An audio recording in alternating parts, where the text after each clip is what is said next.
katanya ada kebocoran soal, Bang. Penyelenggara ini kesian gitu loh. Bahkan yang ada juga momam waktu di pemilu 2019 ya kan? Ya. Itu kan banyak penyelenggara yang meninggal dunia. Iya, kepemilian, khususnya pemilu di Indonesia, itu money politik.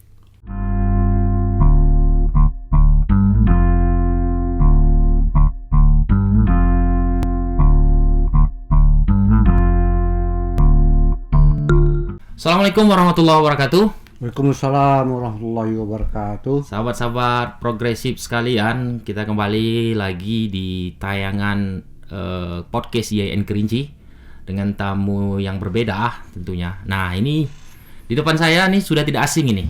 Kalau orang nggak kenal sama beliau ini keterlaluan, Bang. Apalagi di YN Kerinci. Siapa lagi kalau bukan Dr. Fauzan? Ya, ini seorang dokter hukum, Bang ya. Ya. Dokter hukum. Nah, sekarang beliau juga lagi mengabdi di luar kampus itu sebagai anggota komisioner, Bang. Ya. Apa? Divisi apa, Bang? Sekarang sudah apa? Kemarin ada PAW teman. 3-4 bulan terakhir. Iya. Sekarang sudah ada pergantiannya. Sudah ada. Ya, kita kembali ke kampus lagi. Oh, kembali ke kampus. Oke. Ya. Artinya pengabdian selama 3 bulan udah selesai, Bang ya? Iya, itu kita kena PAW aja kan. Karena Tapi PAW. pada periode 2012, 2017 kita ketua Bawaslu Provinsi Jambi. Ya. Oke, nanti kita akan lebih bahas lanjut. Jadi beliau ini pernah jadi kepemiluan sudah sangat melantang buana lah ya, melalang buana maksudnya. Alhamdulillah. Dari semenjak tahun 2003-2004. 2003-2004. Ya, mulai pemilihan langsung. Kepala daerah. Ya. Itu sebagai 2003-2004 itu pemilihan kepala daerah, Pilpres. Iya, Abang sebagai panwas atau Panwas di tingkat kecamatan waktu itu. Panwas di tingkat kecamatan. Kalau sekarang ini namanya Panwascam. Panwascam. Panwascam. Ya, masih kalau tingkat kecamatan masih ad hoc sifatnya. Oh iya, masih ad hoc. Kemudian lagi setelah itu 2008-2010 saya ketua Bawaslu Kabupaten Kerinci. Ketua Bawaslu Kabupaten Kerinci. Ya. Dan waktu itu juga kabupaten masih bersifat ad hoc. Masih sifat ad hoc. Tapi kita selalu kadang habis legislatif, nyambung pilpres, nyambung pilkada, baik pilkada provinsi maupun kabupaten kota. Luar biasa, Bang ya. 2012 sampai 2017 kita sebagai anggota dan ketua Bawaslu Provinsi Jambi. Ya. Itu 2012 dan sampai 2017. 2017 itu ketua. Ya, pernah jadi ketua. Jadi ketua Bawaslu Provinsi. Iya, Provinsi. Ini sangat kalau nggak kenal dengan Bang Fauzan ini kelewatan ini. Apalagi yang berada di kepemiluan sekarang ya. Iya. Oke, para anggota Panwas, para anggota KPU ya kan. KPU, ya. Oke, Bang, ini menarik nih. Sebentar lagi kan 2024 ya. Ya. Pemilihan itu tepatnya di tanggal berapa, Bang? Untuk penghitungnya pasnya untuk legislatif, anggota Dewan, DPR RI, DPD, DPRD Provinsi dan DPRD Kabupaten Kota, sekaligus dengan Pilpres. Serentak keseluruhan? Serentak, ya. Itu pada tanggal 14 Februari 2024. 14 Februari 2024. Iya. Tidak lama lagi berarti ini, Bang? Tidak lama lagi. Tapi sekarang tahapan sudah berjalan. Oh, tahapan sudah berjalan. Sudah berjalan. Yang pertama sekarang tahapan verifikasi administrasi partai politik sudah jalan. Oke. Menghasilkan 18 parpol yang lulus administrasi. Parpol yang lulus administrasi. Itu secara nasional, Bang? Ya, secara nasional. Oke. Nah, sekarang lagi tahapan verifikasi faktual. Verifikasi faktual. Artinya belum ditetapkan berarti. Belum. Menjadi peserta partai politik belum ya? Belum. Dari 18 itu belum ditetapkan sebagai partai politik. Oke. Ternyata nanti verifikasi faktual partai politik itu kan secara kepengurusannya bagaimana, kantornya bagaimana. Oke, itu yang diverifikasi ya? Ya, keanggotaannya bagaimana. Oke. Gitu. Jadi kira-kira indikator apa, Bang, yang membuat salah satu parpol itu tidak masuk atau tidak lolos dalam peserta pemilu? Ya. Salah satunya syarat dalam undang-undang menyatakan kalau parpol itu untuk tingkat provinsi itu harus 100%. 100% apanya ini? Misalnya provinsi se-Indonesia ini 34 ya, Oke. provinsi. Jadi semuanya harus Ada kepengurusannya. kepengurusannya. Ya, tingkat provinsi. Dari tingkatan RI sampai ke tingkatan apa Bang? Ranting atau? Ya, RI Heeh. provinsi. Ya. Jadi provinsi itu kepengurusan partai politik harus 100%. Oke. Berarti 34 provinsi harus itu ada. Ya. Kalau kabupaten itu cuman 50%. 50%. Seluruh kabupaten seperti Jambi ini kan. Berapa kabupaten kota bisa 50% saja. Ya. Yang ada kepengurusannya. Ya. Untuk kecamatan yang kabupaten 75%. Oh, 75% yang Ya, kabupaten. kabupaten. Yang untuk kecamatan 50%. 50%. Ya. Oke, dari kalkulasi 34 provinsi tadi.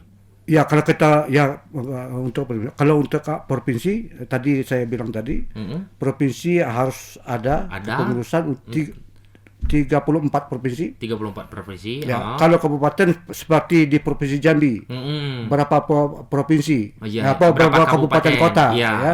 Hampir 11. 11 kabupaten 11. kota. Itu 75% wajib. Wajib Ya, ada kepengurusannya. kepengurusannya wajib. Oke, inilah yang akan diverifikasi oleh penyelenggara pemilu ya. Ya, dalam hal ini diverifikasi oleh KPU secara KPU teknis. teknis. Oke, gini Bang, mungkin ada sebagian teman-teman mahasiswa ini Ya.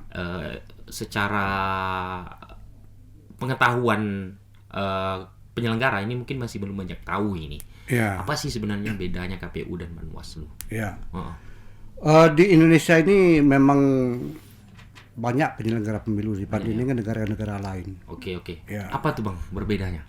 Perbedaannya di Indonesia ada 3 penyelenggara pemilu. Kalau Indonesia ada 3 penyelenggara pemilu. Kalau di negara lain seperti Malaysia, Thailand, dan itu cuma KPU saja. Kenapa mesti ada seperti itu Bang?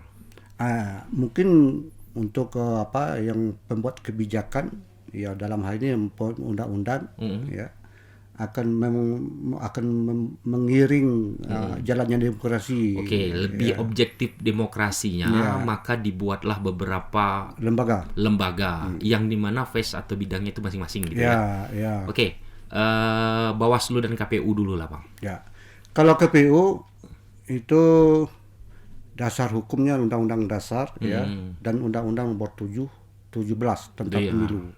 Dan gitu juga dengan Bawaslu dan DKPP, Dewan Kehormatan. Ada DKPP ya, Dewan Kehormatan. Nah, ini oke, kita bicara satu-satunya dulu, Bang. Ya.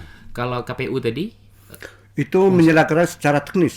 Menyelenggarakan pemilu secara teknis. Ya, semua tahapan. Semua tahapan. Ya, tahapan mulai dari penyusunan peraturan PKPU misalnya kan, turunan undang-undang itu. Penetapan peserta pemilu ya, penetapan caleg, ya, oke. penetapan DPT, pemilih tetap ya. Kampanye. Oh, itu semua ditahapkan di KPU. Ya, tahapan itu diselenggarakan secara teknis oleh KPU. Oke. Ya. Sedangkan fungsi Badan Pengawas Pemilu itu mengawasi semua tahapan, semua tahapan pemilu. Tahapan pemilu ini itu diawasi oleh Bawaslu. Ya. Nah, kalau DKPP Bang? DKPP adalah untuk menyidang kode etik penyelenggara pemilu baik KPU maupun Bawaslu yang melanggar kode etik. Mungkin tidak menjalankan tugas tidak proporsional misalnya kan. Ya. Pokoknya apapun penyelenggaraan yang tidak sesuai aturan atau langgaran-langgaran itu diajukan ke DKPP. Siapa saja DKPP itu orang-orangnya, Bang? Itu kalau menurut undang-undang itu ke DKPP dipilih. Ya. Itu dari dewan, unsur tokoh masyarakat, akademisi. Ya. Itu diusulkan oleh DPR sebanyak 3 orang.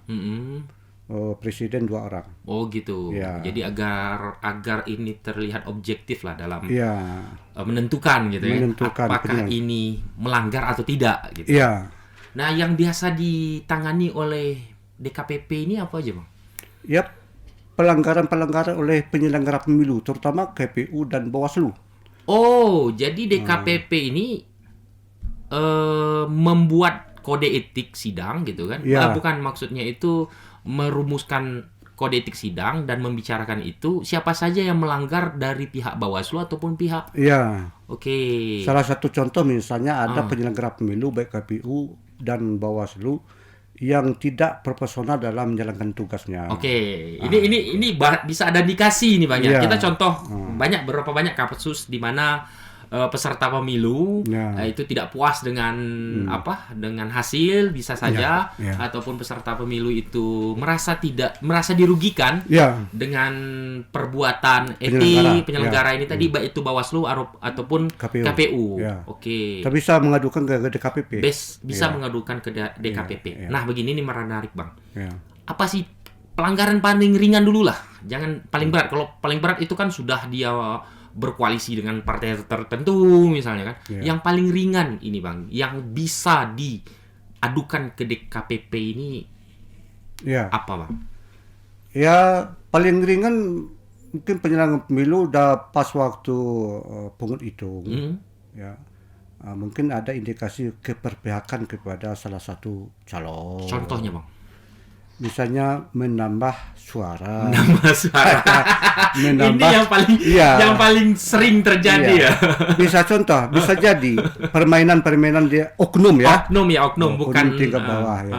Bisa saja. Misalnya calon A mendapat suara 100. Oke. Karena ada permainan dengan calon B misalnya kan. Misalnya maka nolnya dia dikurang 1. Angka menjadi 10 kan, ditambah nolnya ke bawah kan, bisa saja. Bisa saja indikasinya itu. Bisa seperti itu. Nah, kalau sebelum pungut hitung, Bang. Nah, saya ini kan pernah juga mendengar ini informasi bahwa sebelum pungut hitung tuh juga ada kode etik yang harus dijaga, Bang. Ya, betul. Contohnya semua tahapan kode etik harus dijaga.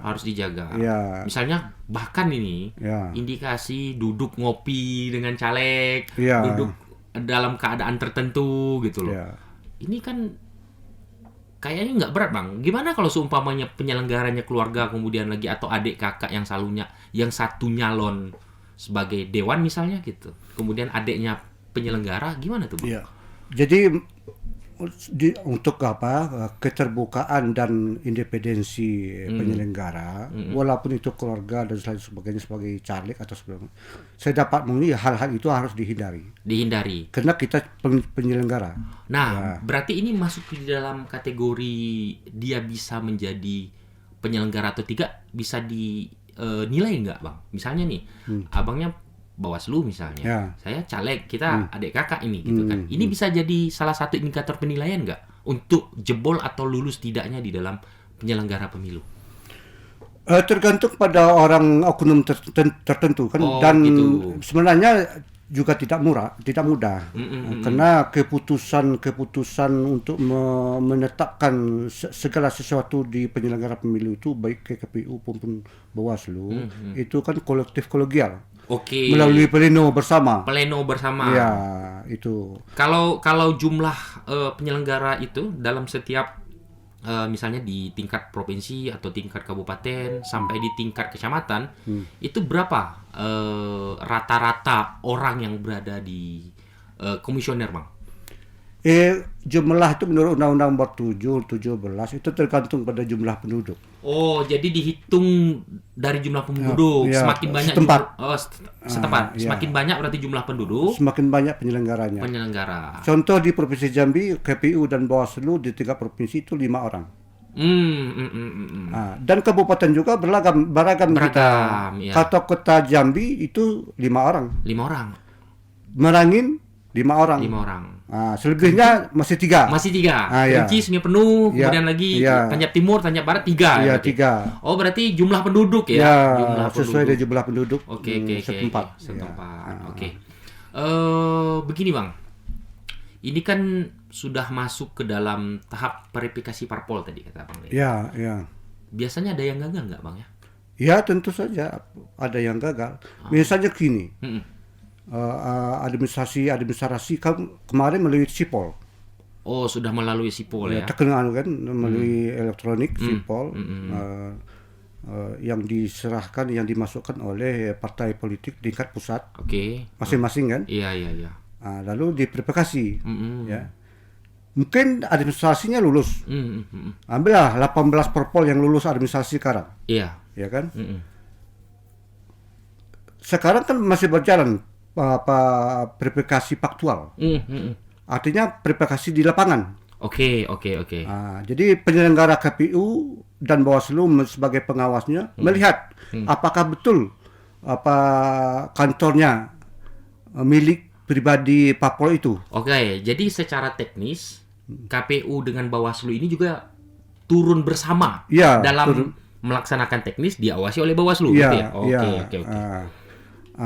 Dan pengurusan Mm-mm. dan juga keanggotaan Mm-mm. parpol itu. Iya. Maka kalau memangnya keanggotaannya kalau ditemui tidak misalnya parpol itu memasukkan si A sebagai anggota parpol, ternyata ditanya langsung oleh ke penyelenggara yang bersangkutan, dia bilang saya nggak tahu. Ini kan menjadi indikasi bisa saja parpol yang 18 itu bisa digagalkan oleh KPU. Oke. Ini menarik Bang. Jadi sekarang ini kan banyak peserta pemilu yang baru nih. Banyak partai-partai yang baru mendaftar ya. Iya, iya. Artinya dia baru masuk ke dalam peserta pemilu. Ya. Biasanya ada nggak Bang indikasi partai senior lah atau partai-partai besar yang sudah masuk ke peserta itu ada yang gagal? Kalau untuk verifikasi faktual itu tidak akan dilakukan, ada kecualinya. Ya, yang parpol yang lama Yang yang memenuhi duduk di anggota dewan ya lama itu tidak diverifikasi faktual lagi. Oh, jadi ada kategori khusus pengecualian. Jadi yang sudah pernah ikut di dalam peserta partai politik, yang pemilu 2019 kemarin dan punya kursi di anggota DPR. Oke, jadi tidak ada tahap verifikasi faktual lagi. Oke, berarti ini yang diverifikasi faktual yang baru, yang baru. Ya. Dan yang tidak ada kursi di DPR. Ya. Itu DPR RI kah atau DPR? DPR RI. DPR RI. Ya, Oke. ya, DPR RI. Kalau misalnya di DPR tingkat kabupaten kan kita ada juga nih partai-partai yang berada di tingkat provinsi. Ya, memang ada. Seperti di Aceh gitu. Iya. Memang ada. Tapi pedomannya di tingkat pusat. Oh, pedomannya di tingkat pusat. Walaupun dia menjadi hanya peserta di tingkat provinsi, tapi pedomannya tetap di pusat. Ya, kan 20% paling tidak kan. Oke. Iya. Nah, baru-baru ini kan Bang selesai perekrutan Panwascam nih. Ya, betul. Ya. Di tingkatan ini seluruh Indonesia berarti? Seluruh Indonesia. Tahapannya pemilihan Panwascam. Ya, kan? sebentar lagi mungkin kalau sudah rekrutmen Panwascam, mungkin PPK lagi. PPK ya? Ya. Oh, berarti Panwascam dulu. Kalau PPK ini di bawah KPU. KPU. Ya. Oke. Untuk penyelenggara kecamatan. Oh, penyelenggara kecamatan. Nah, begini Bang. Sekarang kan agak menarik nih. Untuk proses tes tertulisnya itu udah pakai komputer. Iya, untuk tahun ini saya lihat sudah pakai sistem chat ya. CAT. Dan peserta bisa melihat langsung hasilnya setelah ujian. Oke, jadi seperti kayak tes PNS gitu ya? Iya betul, iya betul. Khusus tahun ini kayak sudah ada kemajuan lah. Sudah ada kemajuan. Ya, sudah ada kemajuan. Ya, memang untuk menciptakan keterbukaan dan independensi. Ya, maka diadakan ini langsung dari pusat ini. Oke, jadi seluruh Indonesia. Ya, oke. Kemarin dengar kabar, saya baca di beberapa artikel, katanya ada kebocoran soal, Bang. Tidak. Kalau saya sekarang tidak jadi penyelenggara lagi ya. Saya sebagai akademisi dan pengamat politik lah. Berarti sudah bebas untuk sudah bebas. Tapi menurut pengamat saya waktu rekrutmen Panwascam kemarin khusus di Provinsi Jambi, ya itulah melalui chat ya. Ini memerlukan pendekatan dari tahun-tahun sebelumnya. Oke, artinya sangat tidak mungkin ya. Sangat tidak mungkin. Kenapa? Memang ada beberapa sesi. Karena mungkin kemarin itu ruangan untuk tes itu dipakai sekolah mungkin tidak muat. Iya. Sementara pesertanya banyak. Iya. Dibikin sesi-sesinya. Oh, dibikin per sesi. Iya. Ya Dan sama lah sebenarnya di tes CPNS kan juga begitu, Bang. Iya. Banyak sesi. Satu sisi di sisi misal sisi A. Itu dengan B dan seterusnya tuh lain-lain soalnya tidak sama ya. Tidak sama. Itu Oke. di langsung link ke pusat itu. Link ke pusat. Iya. Berarti hoax berarti itu, Bang. Iya, Biasa lah ya kan. Biasa Orang mau aja. nyerang-nyerang Biasa penyelenggara pemilu ini biasanya kan. Iya. Ada mungkin beberapa kepentingan yang lain. Iya. Oke. Begini, Bang. Bagaimana tahapan setelah tes tertulis kan habis itu tes wawancara. Ya. Yang menentukan 3 komisioner atau 5 komisioner dari masing-masing kabupaten dan kota. Kota, ya. Nah, indikator paling utama dia bisa lulus apa, Bang? Ya. Ini mungkin saya nyampaikan ini. Mungkin ini kisi-kisi juga ini. Iya, Bisa betul. beberapa kisi-kisi Iya. untuk bagi kawan-kawan yang di luar sana lagi tes panwascam Iya, ya. iya. Karena mau wawancara. Ini kapan Iya. nih Bang wawancaranya, Bang? Lagi berjalan sekarang nih. Oh, sekarang sudah Ya, berjalan. dari kemarin itu. Oh, saya sudah dengar. Saya dengar. sudah mungkin berjalan. untuk yang tes kalau di tingkatan desa apa namanya? Pengawas kelurahan dan desa apa? pengawas desa, PKD ya? PPL. PPL. Ya, pengawas desa, lapangan. Pengawas lapangan. Iya. Ya, ini mungkin untuk pengawas lapangan bisa lah gitu kan atau Iya. PPK dan Iya. PPK dan kalau di tingkatan KPPS. KPPS. Ya, ya. Nah, apa indikator yang bisa lulus lah, Bang, kira-kira? Ya, indikator bisa lulus ya melihat apa orang itu memang betul-betul punya integritas, Oke. ya. Itu yang penting. Integritas yang penting, Ya, Bang ya. integritas yang penting. Karena kalau saya lihat itu, Bang, penyelenggara pemilu ini berat kali tugasnya, Bang. Ya betul. Di samping berat diserang oleh orang partai politik serta pemilu kan ada berbagai Bah, dengan berbagai cara. ya. Kalau tidak kuat mental selesai juga. Betul, ya. Bahkan mohon maaf, Bang, ada beberapa tempat yang saya temukan gitu, baca beberapa artikel itu sampai dicari ke rumahnya peserta Betul. penyelenggara ini, kesian gitu loh. Bahkan yang ada juga maaf waktu di pemilu 2019 ya kan, Ya. itu kan banyak penyelenggara yang meninggal dunia. Iya, itu makanya saya sarankan untuk yang saat ini pengalaman kita ambil pengalaman yang sudah. Iya. Pemilu 2019. Kita ketahui bahwa banyak sekali penyelenggara tingkat bawah yang banyak meninggal dunia. Malah tingkat bawah ya. Iya, Karena tingkat teknis bawah. ya. Langsung berhadapan dengan peserta. Iya, jadi saya sarankan untuk tingkat ujung tombak ya. Iya, ujung tombak. Untuk kecamatan dan desa nanti. Mereka itu diberi tugas hanya pelaksana saja. Oke. Jangan disuruh orang itu memikir, Oh. menganalisa. Oke. Biarlah orang itu kasih pedoman, kasih petunjuk, buku saku misalnya, mereka itu jalankan. Oh, jangan soal mikir. Jangan disuruh mikir. Kalau Itu dulu- tahapan kabupaten, provinsi dan pusat itu. Oh, kalau dulu sering mikir. Itu apalagi Bawaslu. Oh, gitu. Kan ada sengketa proses. Ya, pada saat penyelenggara kampanye misalnya segala macam.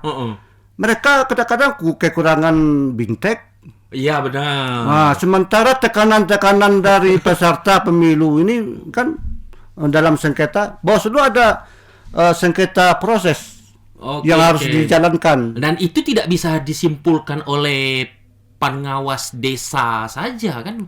Tidak Tidak. bisa disimpulkan atau ditetapkan hanya pengawas kecamatan. Tidak, memang itu tahapan analisis, tahapan putusan itu seharusnya Di tingkat kabupaten, kabupaten dan ya, paling tidak paling bawah kabupaten. Kabupaten ya kan? Ya, Iya. untuk kecamatan dan desa suruh saja mereka menjalani saja sesuai dengan, jangan suruh dia banyak pikir, memikirkan. Apalagi gini, Bang. Kadang itu tingkat bukan desa ini, itu kadang langsung berhadapan dengan ketua partai misalnya. Betul, Dan penyelenggara.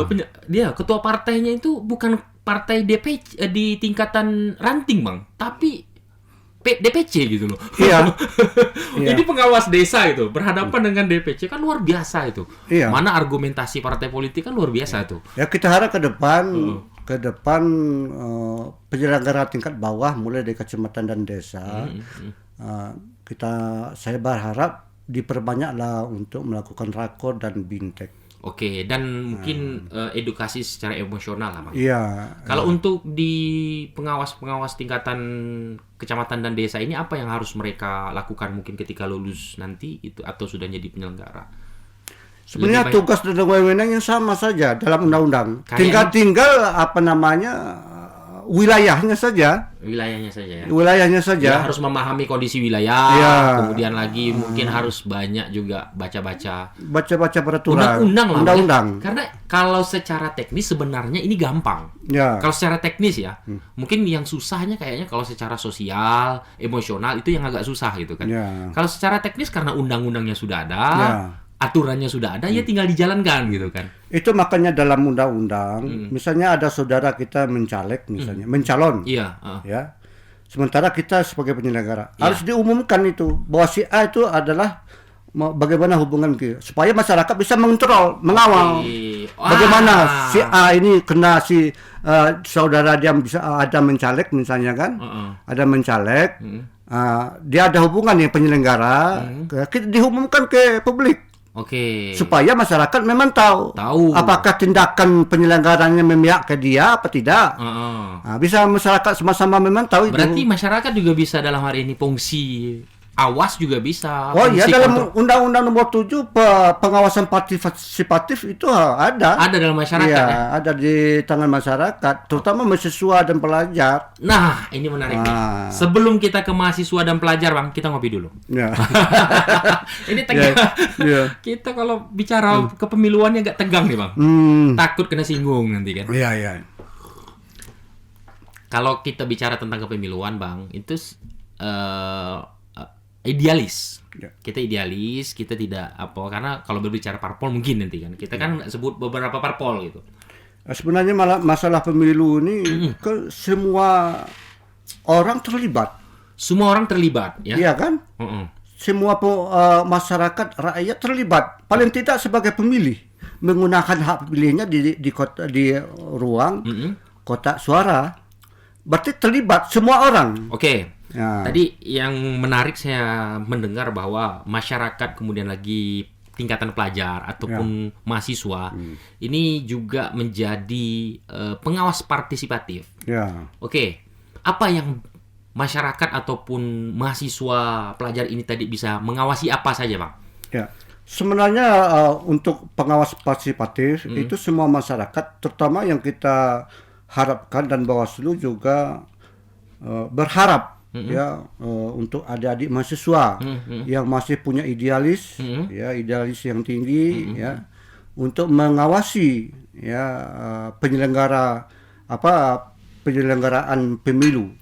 Ya, baik itu legislatif, pilpres ataupun pilkada. Ya kan? Di sini dituntut partisipasi mahasiswa untuk turut serta. Apa yang diawasinya, semua tahapan bisa diawasi. Oh, jadi semua tahapan pemilu itu bisa diawasi oleh masyarakat, terutama mahasiswa. Jadi begini ya, sahabat-sahabat ya, bahwa kita jangan jangan menjadi lengah ataupun jangan menjadi pesimis terhadap pemilu ataupun inilah hedon jangan menjadi hedonis dalam kepemiluan. Peran aktif mahasiswa, peran aktif masyarakat, pelajar itu harus ada, bukan hanya sekedar milih ya. Fungsi pemilu kan kayak gini, untuk pergantian kepemimpinan, misalnya presiden, anggota dewan yang membuat kebijakan di Indonesia ini, secara demokratis. Itu memang harus kita kawal bersama. Cuman ada stigma nih, Bang. Kita udah milih bagus-bagus, tapi pemimpinnya begitu-begitu aja gitu. Kita udah milih gitu kan, berharap ini disuarakan, suara kita malah tidak disuarakan, hanya kepentingan itu. Nah, ini membuat salah satu indikator orang nggak mau milih, Bang, jadinya, Bang. Gini, mungkin kesalahannya kalau pengalaman yang sudah-sudah, karena saya sebagai penyelenggara dari 2003 ya, yang masih menjadi momen permasalahan yang ada di kepemiluan, khususnya pemilu Indonesia, itu money politik. Oke, money politik. Iya, money politik. Ini yang merusak sebenarnya. Iya. Sebenarnya kalau mata rantai diputus salah satu, kan kalau money politik ada yang memberi dan ada yang menerima. Oke, betul. Kalau salah satunya putus, maka hal itu tidak akan terjadi. Hal itu tidak akan terjadi. Dan money politik adalah menjadi bibit-bibit korupsi yang ada. Betul. Ya. Karena dimulai dari pemilihan. Iya. Iya kok. Karena kos politiknya sangat tinggi. Kos politik tinggi. Ya, Sudah pada tentu orang yang sudah duduk akan mencari ganti kos politik yang telah beredar itu. Ya, dari mana? Ya. Modal habis. Dan juga tidak bisa kita salahkan peserta pemilu. Oke. Misalnya caleg dan kepala daerah dan selain ya, masyarakat seperti itu. Coba kita lihat di masyarakat kita. Oke. Ya. Malam besok mau pemilihan, malam-malam sudah berkumpul nunggu serangan fajar, Pak. Iya, mana yang antar. Dia memikirkan hanya untuk beli rokok 1 hari. Tapi tidak memikirkan masa Indonesia 5 tahun ke depan. Paling tidak masa depan 5 tahun ke depan Indonesia itu bagaimana? Tidak memikirkan mungkin sesaat. Artinya, yang saya bisa tangkap dari penyampaian abang tadi, pesan abang tadi bahwa mata rantai ini harus diputus, baik yang memberi ataupun yang menerima. Iya, sebenarnya dalam Undang-Undang Nomor 7/17 itu sangat tegas sanksi pidananya sebenarnya. Oke. Ya. Yang memberi dan menerima? Iya, kena itu sanksi pidana. Ya. Pidananya berapa tahun, Bang? Sampai maksimal 4 tahun. Maksimal 4 tahun. Yang menerima dan yang memberi. Denda itu sampai 1 miliar itu. Denda 1 miliar. Ya. Oke. Luar biasa juga nih. Ya. Jadi sebenarnya kita itu punya hak demokrasi walaupun kita bukan penyelenggara pemilu ataupun peserta pemilu. Hak demokrasi kita itu sudah diberikan seluas-luasnya ya, Bang. Iya, betul. Kita sudah bisa jadi pengawas. Ya. Kita bisa menjadi penyelenggara. Bahkan kalaupun kita tidak berada di wilayah itu, kita bisa jadi pemilih. Iya. Bagaimana cara menjadi pemilih yang baik dulu, Bang? Iya. Ini dulu. Ya, kan dulu waktu pemilu-pemilu sebelumnya ada istilah GoFood ya. Ya, nah ini yang paling banyak terjadi, Bang. Orang lebih baik tidak memilih daripada dia memilih tapi tidak ada hasil. Nah itu. Karena anggapan mohon maaf nih, anggapan masyarakat kita di kalangan bawah itu sering, aku nak memilih 1 hari, mending aku cari duit. Ya. 1 hari aku bisa dapat duit 100.000, pergi ke situ katanya tidak ada dapat apa-apa gitu. Nah, itu salah sebenarnya. Itu persepsi yang salah. Asumsi itu salah besar. Salah. Ya. Kenapa? Ambillah seorang petani. Karena kan hak suara sama derajatnya, sama tinggi. Iya. Apakah itu pejabat? Apa itu petani? Apakah itu PNS? Ya. Cuman ada 1 suara. 1 suara. Iya kan? Sama nilainya. Iya. Ya, sama nilainya. Jadi kalau itu salah besar. Salah besar. Ya, salah besar berasumsi seperti itu. Ya, karena sudah tadi nasib bangsa ini, nasib daerah kita 5 tahun ke depan dipilih pada hari pemilihan gitu. Dan itu namanya ditentukan oleh siapa yang kita pilih. Ya, makanya kita sebagai pemilih harus melihat betul calon yang akan kita pilih. Nah, oke. Jejak rekamnya bagaimana? Rekamnya kayak mana? Orangnya kayak mana? Iya. Gitu kan. Berarti kalau kita milihnya jangan nyesal nanti. Gitu. Ada kandidat yang mau ngasih duit money politik, nggak usah. Berarti dia dari awal sudah bermain. Apalagi nantinya bagaimana kan? Nah, gitu. Ketika dia menerima money politik, berarti dia sudah mengorbankan masa depan negara kita selama 5 tahun. Betul. Ya, ini penting nih. Misal contoh petani, mungkin kalau daripada saya memilih 1 hari, terlantar waktu saya 1 hari, sementara saya bisa menghasilkan bisa 50.000, 100.000 sehari. Misalnya di pertanian saja. Iya. Ya, itu kan pemikirannya singkat sekali. Iya. Dia tidak memikirkan bahwa program-program pemerintah yang baik untuk petani 5 tahun ke depan itu kan sangat, misalnya pupuk yang bersubsidi dan bagaimana petani itu bisa melakukan pertanian yang bagus, itu kan peran pemerintah. Iya. Kalau pemerintah yang kita pilih melalui pemilu ini tidak baik, tidak bagus orangnya, oknumnya, ya maka mereka tidak akan memiliki rakyat kan? Betul. Nah, Oke, ini menarik nih. Oke Bang, pesan khusus lah untuk pemilih milenial kita ini, baik di tingkatan mahasiswa lah. Apa pesan khusus Bang? Karena ya tingkatan mahasiswa ini banyak menjadi korban Bang. Ya. Dari tingkatan mahasiswa dia sudah mulai bermain-main dalam wilayah ranah politik praktis gitu kan. Tingkatan pemuda dia sudah mulai mengukur-ukur ini ada uangnya tuh udah nggak ada gitu. Nah, pesan moral lah Bang untuk tingkatan mahasiswa sebagai pemilih pemula dan pemilih partisipatif gitu. Ya. Sebenarnya pemilih di Indonesia ini kebanyakan 60% tuh pemilih pemuda. Karena pemuda kan dari umur berapa tuh 17 sampai ke 40 ya. Itu 60% itu pemilih pemuda. Perannya penting. Perannya sangat menentukan dalam pemilihan umum, ya kan. Makanya apalagi pemilih pemula. Ya. Mungkin biasanya pemilih pemula itu di tingkat SMA ya.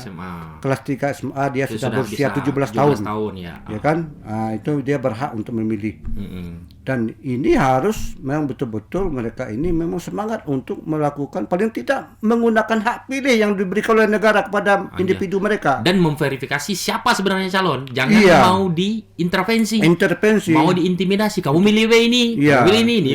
Jangan begitu ya. Oke, itu yang teman-teman mahasiswa atau sahabat-sahabat progresif yang di luar sana, itu harusnya kita pahami. Bahwa peran kita itu mempunyai 60% untuk kemajuan bangsa dan negara ini selama 5 tahun ke depan. Betul. Harus digunakan dengan sebaik Jadi suara pemuda itu menyumbang 60% itu sangat menentukan jalannya bangsa Indonesia ke depan kan.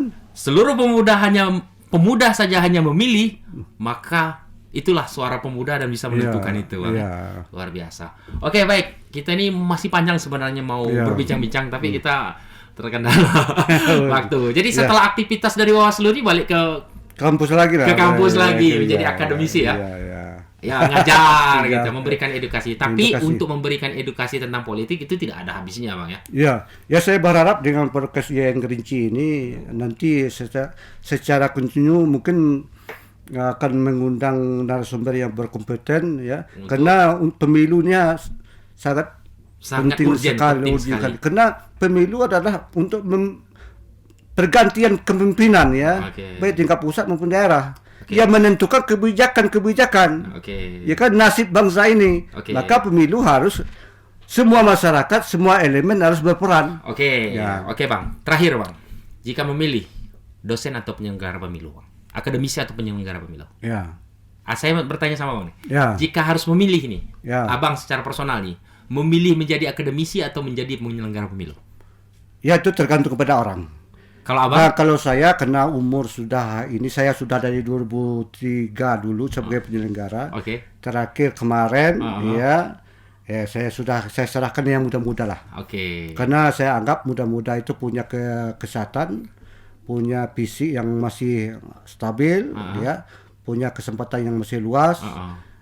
Itu kalau yang kita kembali kepada kampus saja. Kampus lagi. Dengan memajukan kampus dan tetap kita akan walaupun di luar penyelenggara kita tetap akan menjadi penyelenggara di luar yang resmi, lembaga yang resmi itu. Lebih tepatnya pengawas partisipatif. Betul. Oke, terima kasih. Luar biasa nih Bang Bosan. Pengalaman dari 2003 sampai 2022 itu masuk ke dalam wilayah penyelenggara, tentu banyak pengalaman Bang ya. Nanti bisa diceritakan nanti. Baik sahabat-sahabat progresif, mungkin itu Bang dulu Bang yang bisa kita diskusikan untuk pada sore hari ini. Saya Ade Putra Hayat. Terima kasih kepada Bang Bosan dan kepada sahabat-sahabat progresif yang di luar sana. Perlu diingat bahwa 14 Februari besok tahun 2024 itu akan ada penentuan 5 tahun Indonesia ke depan. Maka pilihlah dengan sesuai hati nurani dengan spesifikasi yang akan memajukan bangsa Indonesia ke depan. Saya Ade Putra Hayat, akhirul kalam, wallahu muwaffiq ila aqwamit thoriq. Wassalamualaikum warahmatullahi wabarakatuh. Salam progresif. Oke, Bang. Oke.